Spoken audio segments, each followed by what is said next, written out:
حدیث کتاب سنن ابن ماجہ کے اندر کتاب السنت کے اندر ایک باب کے باب فضل عثمان، وہاں پر حدیث معاشہ فرماتی ہے کہ نبی کریم علیہ السلام کی زندگی کی آخری بیماری جس کو ہم سکرات کہتے ہیں، جس کو ہمارے ہاں آخری دن کہتے ہیں، فرماتے وہ دن تھے نبی کریم علیہ السلام بستر علالت پر آرامی تھے۔ ایک دن اللہ کے پیارے حبیب علیہ السلام نے ایک بات کہی، آپ نے فرمایا وَدِدْتُ میں چاہتا ہوں لو ان اندی اصحابی، اس وقت مجھے اپنے صحابہ سے گفتگو کرنے کا موقع مل جائے، اس وقت مجھے اپنے پیاروں سے گفتگو کرنے کا موقع مل جائے۔ سیدہ فرماتی ہیں نبی کریم علیہ السلام تنہا تھے، اکیلے تھے۔ جب آپ نے یہ کہا، سیدہ فرماتی ہیں میں نے قریب آ کر کہا لو ندعو لک ابا بکر، اللہ کے حبیب اگر آپ چاہیں تو آپ کے لیے ہم ابو بکر کو بلائیں، آپ ان سے گفتگو کریں۔ لیکن ام المومنین فرماتی وسکت رسول اللہ صلی اللہ علیہ وسلم، نبی کریم علیہ السلام خاموش ہو گئے، کوئی جواب نہیں دیا۔ سیدہ نے دوبارہ کہا لو ندعو لک عمر، اللہ کے حبیب اگر آپ چاہیں تو ہم عمر کو بلائیں آپ سے کچہری کے لیے، آپ سے گفتگو کے لیے۔ لیکن سیدہ فرماتی ہیں سکت رسول اللہ صلی اللہ علیہ وسلم، نبی کریم علیہ السلام خاموش ہو گئے۔ فرماتی ہیں تیسرا نام ہم نے لیا الا ندعو لک عثمان، اللہ کے نبی اگر آپ چاہیں تو ہم آپ کے لیے عثمان کو بلائیں، ان زندگی کے آخری لمحات میں آپ عثمان سے بیٹھ کے گفتگو کریں۔ حدیث میں آتا ہے اماں فرماتی ہیں جب عثمان کا ہم نے نام لیا، نبی کریم علیہ السلام نے کمزور سی آواز میں کہا کہ نام ہاں ہاں عثمان کو بلاؤ، عثمان کو لے کے آؤ، اس سے مجھے باتیں کافی ساری کرنی ہیں۔ سیدہ فرماتی ہیں ہم نے پیغام بھیجا، سنا عثمان آئے، لیکن جیسے ہی عثمان آئے اماں فرماتی ہیں نبی کریم علیہ السلام کی محفل میں جیسے ہی عثمان پہنچے، اللہ کے حبیب علیہ السلام نے اشارہ دیا، آپ نے فرمایا عائشہ آج میرے اور عثمان کے رازدانی کی باتیں ہونی ہیں، آپ کہیں تھوڑی آگے پیچھے ہو کے بیٹھیں، عثمان سے مجھے پرسنل گفتگو کرنی ہے۔ حدیث میں آتا ہے فجعل النبی صلی اللہ علیہ وسلم یتکلمہ، اللہ کے پیارے حبیب علیہ السلام عثمان سے باتیں کرتے ہیں، گفتگو کرتے ہیں۔ اماں فرماتی ہے میں دور بیٹھے دیکھ رہی تھی، نبی کریم علیہ السلام باتیں کرتے جاتے ہیں، نبی کریم علیہ السلام نصیحتیں کرتے جاتے ہیں۔ فوجہ عثمان یتغیر، عثمان کے چہرے پہ غم کے عالم طاری ہیں، افسوس کی عالم طاری ہیں، عثمان سوچوں میں جا رہا ہے، خیالات میں جا رہا ہے۔ محمد کریم علیہ السلام باتیں کرتے جاتے ہیں، کرتے جاتے ہیں۔ فرماتی ہیں ساری باتیں میں نہ سن سکی، جب عثمان کے جانے کی باری آئی میں اسی مجلس میں واپس آئی۔ امام احمد بن حنبل کی کتاب فضائل الصحابہ باب فضائل عثمان، فرماتے ہیں اس وقت جو نبی کریم علیہ السلام نے کلمات کہے تھے، آپ نے فرمایا عثمان ان اللہ عسى ان یلبسک قمیصا، عثمان اللہ تجھے ان قریب مسلمانوں کا امیر بنائے گا، خلیفہ بنائے گا، امارت دے گا، خلافت دے گا، خلافت کی پہران پہنائے گا۔ فَإِنْ أَرَادَكَ الْمُنَافِقُونَ عَلَى خَلْئِ، اے عثمان کچھ منافق اٹھیں گے جو آپ کو خلافت و امارت سے ہٹانے کی کوشش کریں گے، لیکن فَلَا تَخْلَهُ، عثمان کبھی ان کی بات نہیں ماننا،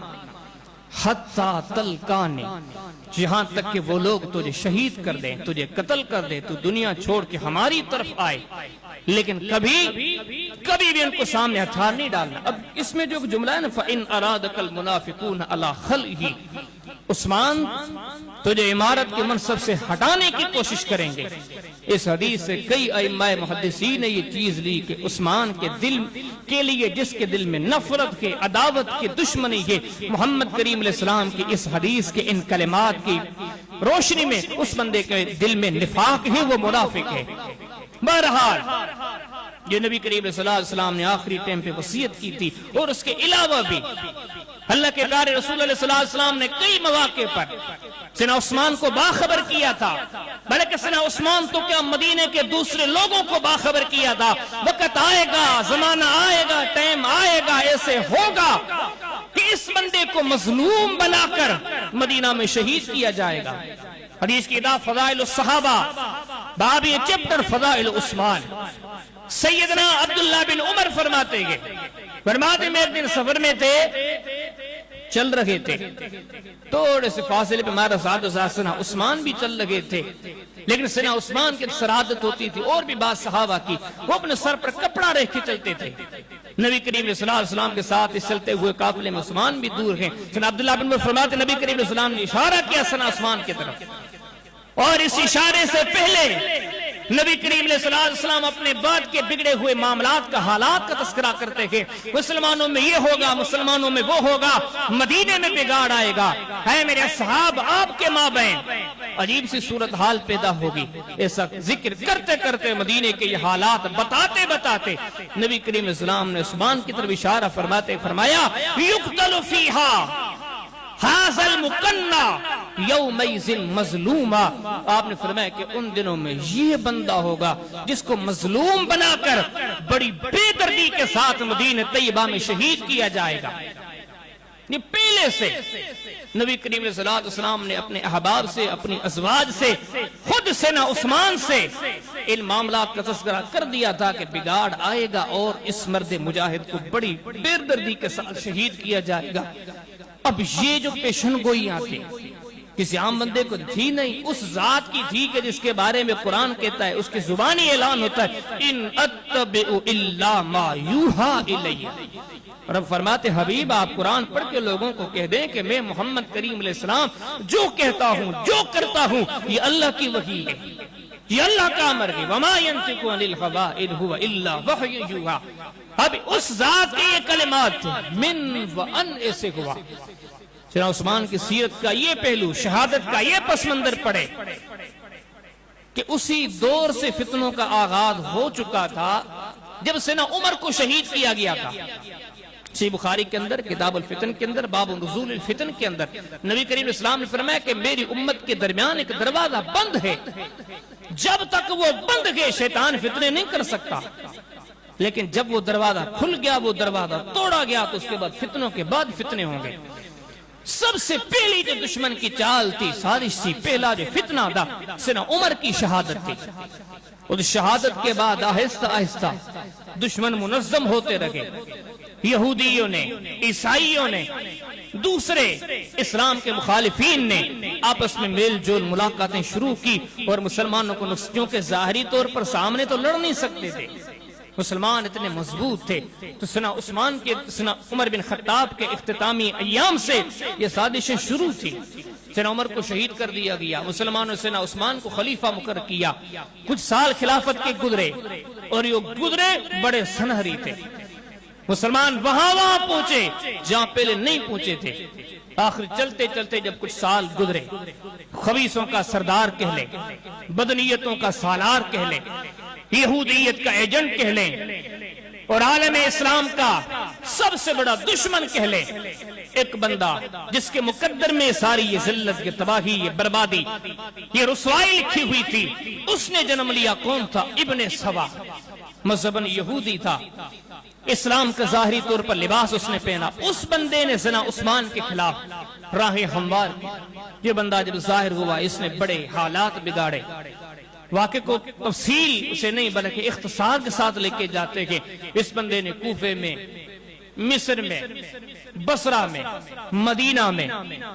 ایسا ماحول بگاڑا، لوگوں کو اکسایا، سازشیں کی، جھوٹ سے کام لیا، پروپیگنڈے سے کام لیا۔ کبھی موقع ملے گا تو شہادت عثمان پر بڑی وضاحت کے ساتھ انشاءاللہ ایک گفتگو کریں گے۔ اور اس میں ایک چیز یہ بھی ہے، اس موضوع پر یہ ایسے مضامین میں اکثر تاریخی اقوال ہوتے ہیں، تاریخ ابن کثیر میں ہے، تاریخ طبری میں یہ ہے، تاریخ بغداد میں یہ ہے، تاریخ فلاں تاریخ فلاں تاریخ، اور تاریخوں میں جو لکھا ہوتا ہے بے سند الا ماشاءاللہ۔ میں یہ کوشش کرتا ہوں کہ ان بے سند جو تاریخ کی کتابیں گے،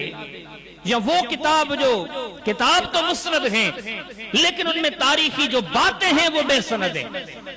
اگر کہیں سندیں ہیں تو وہ غیر ثابت ہیں۔ ان غیر ثابت چیزوں سے ہٹ کے ہم صرف وہ چیزیں پیش کرتے ہیں جو مسند ہیں، جو باسند ہیں، جو امت مسلمہ کے اندر ایک معتمد درجہ رکھتی ہیں۔ وہ کتب کے، ان کتب کے اندر اس واقعے کے بارے میں کیا لکھا ہوا ہے۔ اب جیسے ہی نبی کریم علیہ السلام کی پیشن گوئیاں ظاہر ہونے لگی، اس بندے نے بڑی سازشیں کی۔ حج کا مہینہ آنے والا تھا، ذی الحجہ کا مہینہ۔ اس بدبخت نے پورے خطے میں چال بچھا کے ہر شہر میں، ہر علاقے میں اپنے بندے تیار کیے تھے، یہاں تک کہ مختلف علاقوں سے اس بندے نے قریب 4000 لوگ تیار کیے۔ ان کو اپنے ایک علاقوں سے نکال کے مدینہ کا رخ کیا اور کہا کہ لوگ پوچھیں کہاں جاتے ہو تو یہ کہنا ہے کہ حج پہ جا رہے ہیں، کہ آگے حج آ رہا ہے۔ لیکن ارادہ حج نہیں تھا، ارادہ یہ تھا کہ مدینہ پہنچ کر سیدنا عثمان کو مجبور کر کے ان کو معزول کرنا گے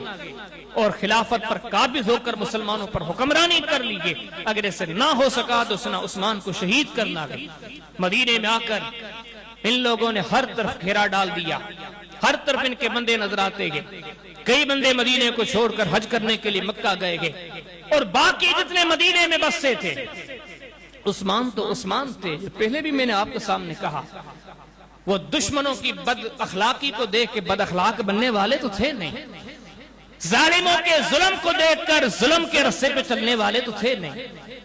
کافر کچھ بھی ہے، ظالم کچھ بھی ہے، باغی اور سرکش کچھ بھی ہے، مومن تو اپنا کردار ادا کرتا ہے۔ سیدنا عثمان نے کہا کہ کچھ بھی ہو، مدینے میں میری اجازت کے بغیر کسی کو کچھ نہیں کہنا۔ امیر المومنین یہ باغی آئے ہیں، سرکش آئے ہیں۔ فرمایا کچھ بھی ہو، کیوں؟ وہ محمد کریم علیہ السلام کی وصیتیں جو آپ نے آخری ٹائم پر کہی تھی، وہ لفظ بلفظ یاد تھی، آگے ان کا تذکرہ بھی کرتے گئے۔ حدیث میں آتا ہے کہ ان باغیوں نے مجبور کیا سیدنا عثمان کو، خلافت کو چھوڑو وگرنہ صعوبتیں ڈالی جائیں گی۔ فرمایا کچھ بھی کر لو، محمد کریم علیہ السلام کی وصیتیں میں قطعاً طور پر خلافت کو نہیں چھوڑ سکتا۔ معاملات یہاں تک پہنچے، سیدنا عثمان کے گرد انہوں نے اپنے سپاہی کھڑے کر دیے، نہ کوئی آ سکے نہ کوئی جا سکے، کھانا پینا سارے معاملات بند کر دیے۔ 3 کتابوں میں، اور تو کئی کتابوں میں حوالے موجود ہیں، 3 کتابوں میں بڑی وضاحت موجود ہے۔ امام نسائی کی سنن کتاب الاحباس باب وقف المسجد، امام ابو نعیم کی حلیۃ الاولیاء باب فضائل عثمان، امام احمد بن حنبل کی فضائل الصحابہ باب فضائل عثمان، اور کئی کتابوں میں وضاحت موجود ہے۔ سیدنا عثمان کو گھر میں قید کر دیا، ایک گھر والی تھی وہ اس گھر میں موجود تھی، باقی کوئی گھر میں نہیں، نہ کوئی آئے گا نہ جائے گا، کوئی چیز نہیں پوچھے گی۔ آخر وہ دن آیا کہ حدیث میں آتا ہے کہ سیدنا عثمان دروازے تو بند گئے، اپنے گھر کی چھت پر چلتے ہیں، اور جس نے اس واقعے کو ذکر کیا فرمایا کہ میں نے عثمان کے چہرے پر نظر کی تھی کئی دنوں کی۔ یہ مسند احمد کے اندر حدیث ہے، حدیث عثمان کی سیریز میں بیان کرنے والا کہتا ہے کہ عثمان جب چھت پہ چڑھے تھے، اور تو کوئی دروازہ نہیں بات کرنے کا،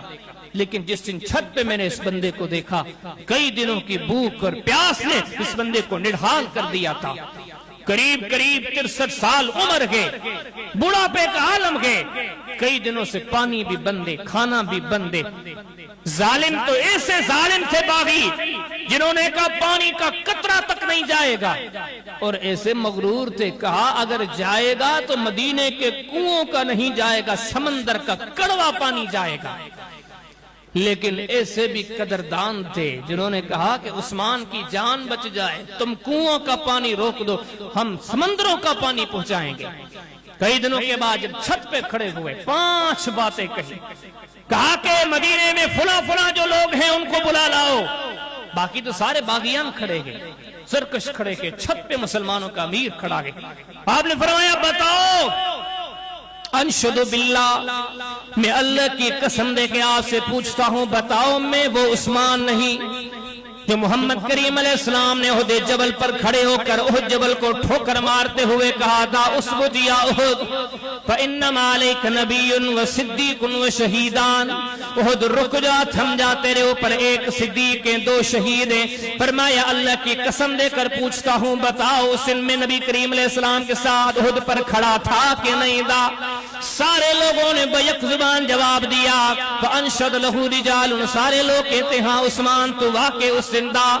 آپ نے فرمایا انشد باللہ میں آپ کو قسم دے کے پوچھتا ہوں مجھے بتاؤ تو صحیح محمد کریم علیہ السلام بیعت رضوان میں بیعت لے رہے تھے اپنا ہاتھ اوپر کر کے کہا تھا ہاذہی یدی ید عثمان عثمان اگر یہاں پر موجود نہیں اس کی طرف سے میں محمد اپنا ہاتھ بیعت میں ڈالتا ہوں بتاؤ میرے محمد کریم علیہ السلام نے میرے بارے میں یہ کہا تھا یا نہیں کہا تھا حدیث میں آتا ہے فانشد لہو رجال سارے لوگوں نے کہا کہ عثمان واقع کہا تھا پھر سے عثمان نے تیسری بات کہی آپ نے فرمایا بتاؤ میں وہ عثمان تو نہیں ہوں جب جنگ تبوک کے موقع پر نبی کریم علیہ السلام نے اعلان فرمایا تھا آپ نے فرمایا من جہشا جیش الاسرا فلہ الجنہ آج تبوک کے میدان کے لیے کوئی مسلمانوں کی مدد کرے اس کے لیے جنت کی بشارت ہے آپ نے فرمایا بتاؤ میں وہ تو نہیں جہشت نصف الجیشہ میں نے ایک بندے نہیں دو بندے نہیں تین بندے نہیں مسلمانوں کا 30,000 کا لشکر جنگ تبوک کی طرف نکلا تھا پورے 15,000 کا بندوبست سارے مدینہ نے کیا تھا باقی 15,000 لوگوں کے انتظام کا کھانے کا پینے کا سواریوں کا انتظام مجھ اکیلے عثمان نے کیا تھا بتاؤ کہ محمد کریم علیہ السلام کے بقول جنت کی بشارت میرے لیے ہے کہ نہیں ہے حدیث میں آتا سارے لوگوں نے جواب دیا فانشد لہو رجال ہاں عثمان آپ سچ کہتے ہیں آپ نے فرمایا چوتھی میری بات سنو جب یہ مسجد نبی چھوٹی پڑ گئی تھی کیا محمد کریم علیہ السلام نے اعلان نہیں کیا تھا جو اس مسجد کے پڑوس والا پلاٹ لے کے مسجد میں شامل کرے گا اس کے لیے جنت کی بشارت ہے اور میں عثمان ہوں میں نے پلاٹ لے کے مسجد میں شامل کیا تھا بتاؤ میں عثمان ہوں کہ نہیں جو اس حدیث کے نتیجے میں نے جنت ہونے کی بشارت کمائی سارے لوگوں نے فانشد لہو رجال کہا کہ ہاں واقع عثمان آپ وہی ہیں آپ نے فرمایا میں 5ویں چیز آپ کے سامنے رکھتا ہوں بتاؤ مدینے میں پینے کے لیے پانی نہیں تھا لوگ پینے کا پانی یہودیوں سے خرید کرتے تھے محمد کریم علیہ السلام نے اعلان فرمایا آپ نے فرمایا ہے کوئی جو کنواں خرید کرے اس کے لیے جنت کی بشارت ہے بتاؤ کہ میں عثمان ہوں کہ نہ جس نے کنواں خرید کیا لوگوں نے کہا کہ ہاں تو وہی ہے آپ نے فرمایا پھر میری 2 باتیں سنو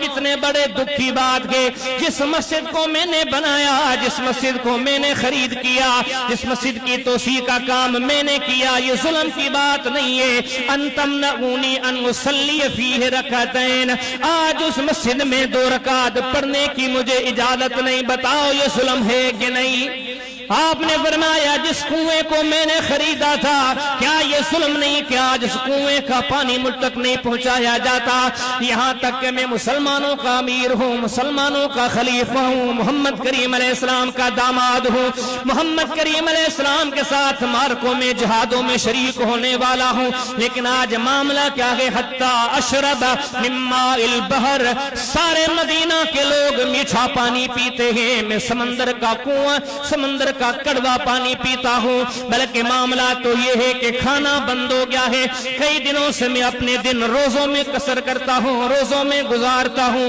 جب شام کا ٹائم ہوتا ہے میں روزے کی افطاری کے لیے آگے ہاتھ بڑھاتا ہوں میرے عثمان کے دسترخوان پر کوئی چیز نظر نہیں آتی حتی افطرا من ماء البحر یہ کڑوا سمندر کا پانی ہے جو میرے دسترخوان پر پڑا گئے میں اس سے روزہ افطار کرتا ہوں بتاؤ یہ ظلم ہے کہ نہیں باغی تو بغاوت پر اترے ہوئے کوئی جواب نہیں وہی عذابتیں وہی تانے وہی نفرت آمیز باتیں سیدنا عثمان غریبوں کی طرح مسکینوں کی طرح کمزوروں کی طرح دیکھا کوئی بات بننے والی نہیں حدیث میں آتا ہے چھت سے نیچے اتر آتے ہیں کچھ دن پھر گزر گئے نہ کھانے کے لیے نہ پینے کے لیے سمندر کے پانی پہ گزارا گئے لیکن پھر آ کے بتایا گیا عثمان پہلے کھانا بند تھا پانی بند تھا باہر نکلنا بند تھا لوگوں کا آنا جانا بند تھا اب ان ساری باتوں سے بڑا معاملہ یہ ہے دشمنوں نے مل کے آپ کو شہید کرنے کا سوچ لیا ہے حدیث میں آتا کہ 63 سال کا بوڑھا سفید سر ہے سفید داڑھی ہے گھر میں کوئی بچہ نہیں